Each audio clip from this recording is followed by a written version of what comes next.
Nah, saya isi lagi sebelum pergi ke Lepanyu. Okay, full. Dan sekarang kau tengok, pulang balik sudah nih. Tadi saya singgah Petron ke Lepanyu sana di Dukahan. Tengok, itu hari kalau balik kampung saja, sebelum saya terus sikit lah buang tu wasir kan, Imam jatuh satu bar tu. Tapi ini tidak. Saya lari 14 tu tadi tu, 12 14. Nah, memang kuat makan minyak sudah tu. Tapi ini kita tengok, tiada jatuh minyak. Syukur saya jumpa sudah poin dia. Jadi kalau siapa-siapa mau buat begini, bukan juga saya bilang campen tidak mau tengok keadaan kereta juga.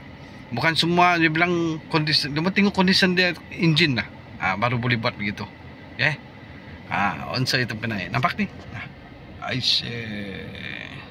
Okay, sampai gerai sudah. Okay. Saya punya bos lama. Oke, itu penai.